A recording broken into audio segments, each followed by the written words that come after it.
Welcome, fellow connoisseurs of chuckles and champions of comedy. Have you ever paused mid-giggle to wonder what exactly tickled your funny bone? From the subtle smirk to the belly-aching guffaw, humor is a universal language, an intricate dance between expectation and surprise. But not all laughs are created equal. Some hit harder, some make you groan, and some just make you think, wow, that's so true.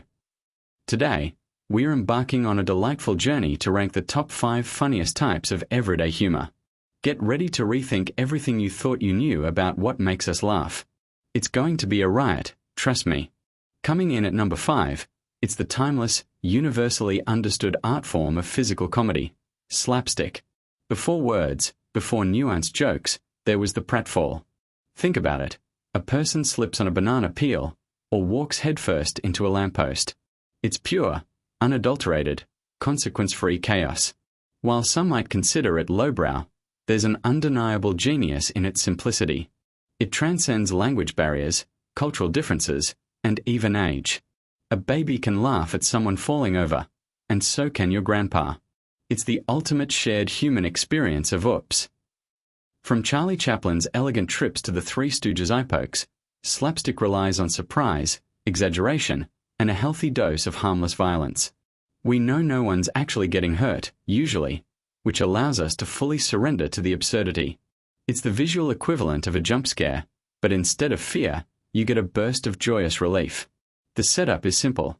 A character is trying to do something, anything, and then BAM. Reality, or a stray object, intervenes in the most spectacularly clumsy way. It's predictable in its unpredictability, if that makes sense. What makes slapstick so powerful is its raw, visceral nature. It bypasses our logical brains and goes straight for the gut. There's no need for complex setups or witty wordplay, just a person, an obstacle, and an inevitable, hilarious collision. It reminds us that life is full of minor embarrassments and clumsy moments, and sometimes, the best way to deal with them is to just laugh. Because, let's be honest, who hasn't almost walked into a glass door or tripped over their own feet? Slapstick just does it with more flair and for our entertainment. Sliding into number 4, it's the linguistic acrobatics of puns and wordplay. Oh, the groan-worthy genius. Puns are like dad jokes in their purest form. They're often terrible, yet undeniably clever. They play on the multiple meanings of words or on words that sound alike but have different meanings. You hear it, your brain does a quick little double take, and then either a chuckle escapes or a theatrical eye roll is deployed. It's a love-hate relationship for many, but you can't deny the intricate craftsmanship behind a truly well-executed pun. It's almost punishment for your brain. Wordplay, especially puns, requires a keen understanding of language. It's not just about finding two words that sound similar.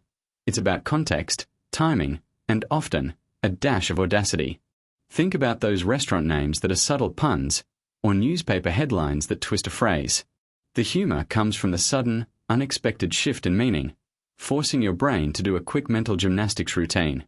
It's a verbal trick, a linguistic sleight of hand. And even when you groan, a part of you is secretly impressed by the audacity. Or maybe that's just me. The beauty of a pun isn't always in the roaring laughter it generates, but in the specific, often involuntary, reaction it evokes. Whether it's a polite chuckle, a sarcastic cheer, or a full-on facepalm, puns demand a response. They highlight the quirks and illogicalities of our language, making us momentarily appreciate the arbitrary nature of words. It's intellectual humor, but with a sense of playful rebellion. It's the kind of humor that makes you think, I shouldn't laugh at that, but I will. It's a true testament to the flexible nature of human communication, isn't it?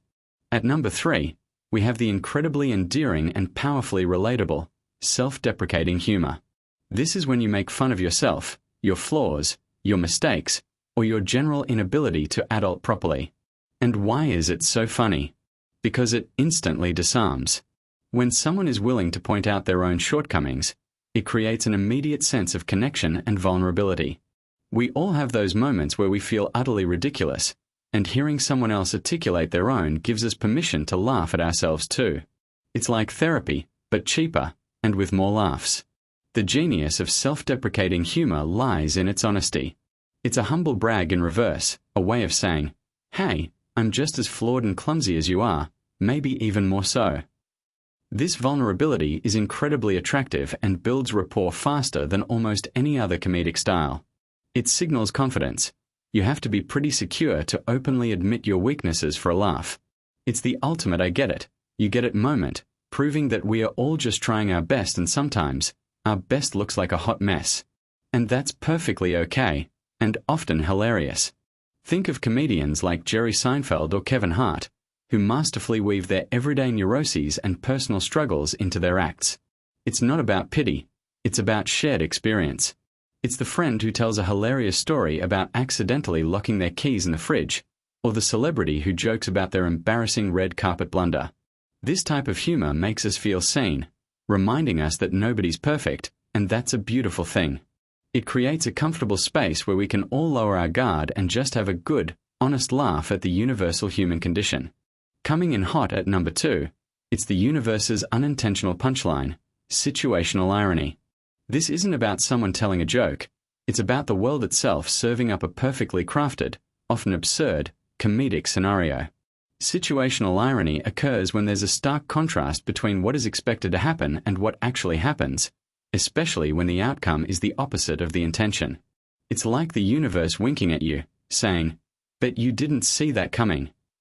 It makes us question reality in the most hilarious ways, doesn't it? The best situational irony hits you with an aha moment, followed by a wry smile or an outright chuckle. Think of a fire station burning down, or a traffic jam right next to a sign that says "expect no delays." It's not a joke that's been written, it's a joke that life has casually tossed our way. The humor stems from the sheer absurdity and the profound unfairness, or sometimes perfect poetic justice, of the situation. It's the universe reminding us that it has a wicked sense of humor, and we are all just living in its sitcom. What makes situational irony so potent is that it often doesn't need a punchline. The situation itself is the punchline. There's no comedian, no setup, just the sheer, hilarious incongruity of existence. It makes us pause and reflect on the unexpected turns life can take, often providing a much-needed moment of levity in otherwise mundane or frustrating circumstances. It's the kind of humor that makes you quietly smirk to yourself, appreciating the subtle, yet powerful, joke unfolding around you without any effort from anyone. The brilliance of situational irony lies in its often understated nature. It's not always a grand, obvious spectacle. Sometimes, it's just a quiet observation that makes you nod knowingly. Like the person wearing a world's best driver shirt getting pulled over for a parking ticket, or the expert golfer struggling to hit the ball. These moments are everywhere once you start looking, and they remind us that life is full of unexpected twists and turns, often with a hilarious silver lining. It's a constant, ambient comedy show, playing out all around us. And finally, crowning our list as the funniest type of everyday humor, it's the undisputed king, observational humor. This is the "oh my god, that is so true" humor. It's the comedic genius of pointing out the absurdities, annoyances, and universal experiences of daily life that everyone thinks but rarely articulates. It makes us feel understood, validated, and utterly seen. When a comedian or a friend nails an observation about something you've experienced, it's not just funny, it's a shared epiphany. It's like someone unlocked a secret room in your brain and decorated it with jokes. Observational humor taps into our collective consciousness. It's the shared annoyance of being stuck behind someone slow walking, the bizarre rituals of airport security, or the universal frustration of trying to assemble IKEA furniture. The humor isn't an exaggeration, though that helps. It's in the accurate, often painfully accurate, depiction of reality. It builds bridges between people, creating a sense of camaraderie over shared struggles and minor inconveniences. It makes the mundane feel special, and the annoying feel hilarious. It makes us realize we're not alone in our daily struggles, and that's incredibly powerful. Think of masters like Jerry Seinfeld, again, because he's just that good, dissecting the nuances of dating, or George Carlin deconstructing language and society. They don't need props or elaborate setups. They just need a microphone and an acute awareness of the world around them. It's about noticing the tiny, often overlooked details of human behavior and presenting them back to us with a comedic twist. It's the ultimate "I never thought of it that way, but now I can't unsee it" moment, and that's why it consistently garners the biggest, most knowing laughs. Observational humor isn't just about being funny, it's about being incredibly insightful.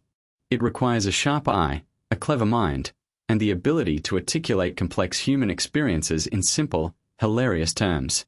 It makes the ordinary extraordinary, transforming everyday annoyances into shared moments of joyful recognition. It's the humor that truly unites us, reminding us that no matter how unique we think our experiences are, there's always someone else out there nodding along, thinking, yes, exactly. It's the ultimate human connection through shared laughter, and that's why it's the undisputed champion. And there you have it, our countdown of the top 5 funniest types of everyday humor. From the classic pratfall to the insightful observational gem, each style brings its own unique flavor to the delightful buffet of laughter. Humor, in all its forms, is truly a gift, helping us navigate the absurdities of life with a smile. Which type of humor makes you laugh the most? Do you live for a good pun, or are you all about that self-deprecating charm? Let us know in the comments below. Don't forget to like this video, subscribe for more fun content, and hit that notification bell so you don't miss out on our next adventure. Keep laughing, keep sharing, and keep finding the funny in everything.